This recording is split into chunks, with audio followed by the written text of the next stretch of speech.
Electoral fraud is one of the big problems in a democracy, and it certainly exists in the UK. I personally believe that I witnessed it, and in my case, when I reported it, I didn't feel anything happened. Why? Because the party that I thought had probably been involved in electoral fraud didn't win, and the party that won was quite happy to let things lie.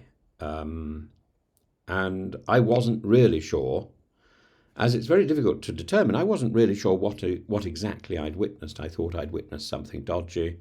Maybe I hadn't. Maybe that's how party politics, how elections are really run. But when a man once ridiculed in court for living a very sheltered life and later disgraced for lying about pie, beans, and roast potatoes ends up getting arrested for electoral fraud, one is tempted to say you couldn't write it.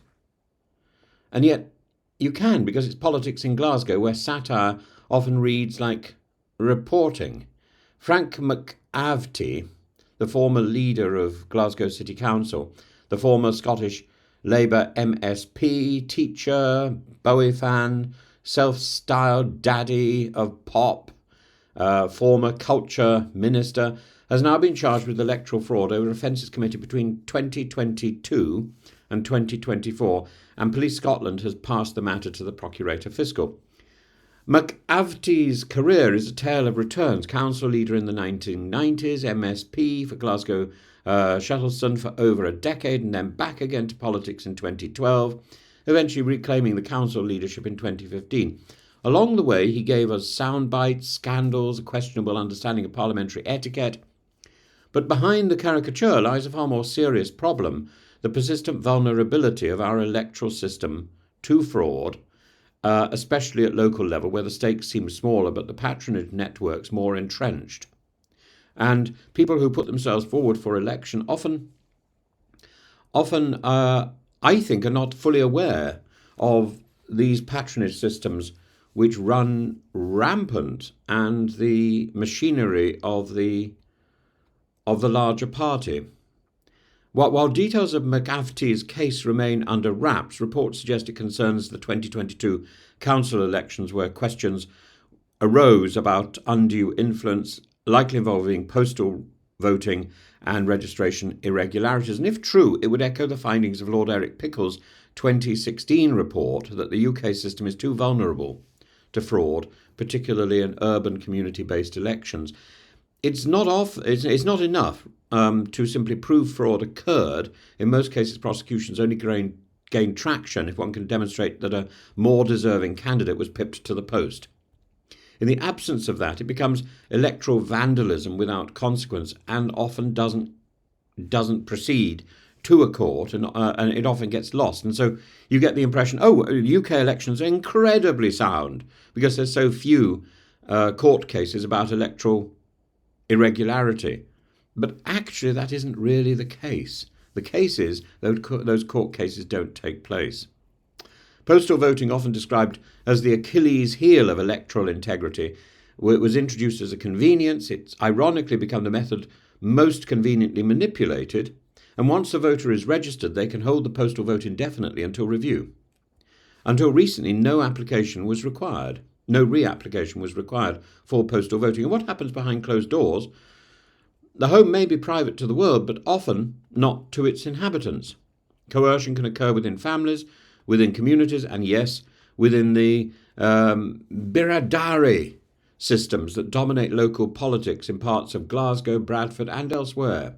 The term biradari refers to kinship-based patronage networks. In theory, it's a cultural structure to determine or to assure mutual support. In practice, in elections, it can mean the coercion of entire extended families to vote en bloc, sometimes even surrendering postal votes to a broker who delivers them in a sort of tidy package. Another under-discussed issue is so-called personation, voting in the name of another. In some South Asian communities, this can occur inadvertently because of naming conventions or informally helping out elderly family members. But this blurring of boundaries between the benign and the malign can be exploited. And as observed as far back as the Neil Report on Northern Irish elections in the 1950s, what begins as a convenience can easily become corruption. Add to this the emergence of gangs of men outside polling stations, documented by Judge Richard Morey in the Tower Hamlets case, and the problem is not one of imagination, but of enforcement. And we know it happens, we watch it happen. And then what? The trouble is, electoral fraud is a bureaucrat's nightmare. Difficult to prove, difficult to ignore, but once established, also difficult to process or progress, unless the result itself is in question, unless a clean candidate can be identified and an exact number of votes attributed to fraud. Then officials and prosecutors tend to look the other way, as happened when I called out the problem. Yet failing to act, we are surely complicit in a system where electoral fraud isn't just possible, it's structurally incentivized. The 2021 Elections Bill made an effort and introduced photo ID at polling stations, limits on proxy votes, and renewal requirements for postal votes every 3 years. These are steps in the right direction, I suppose, but they don't go far enough in targeting community pressure and informal coercion at the heart of the problem. There's no legislative firewall against social obligation. No ballot box is safe when entire communities feel beholden to one patron or patriarch rather than to their own conscience. McAvety's case is not merely a local scandal. It's a symbol, a cautionary tale. And electoral fraud is not a glitch in our democracy. It's a shadow system that thrives when rules are weak and scrutiny weaker. If we are to preserve the sanctity of one person, one vote, we must dare to look beyond the pies and the platitudes. Democracy, after all, must be defended not just from tyrants, but from its most charming rogues.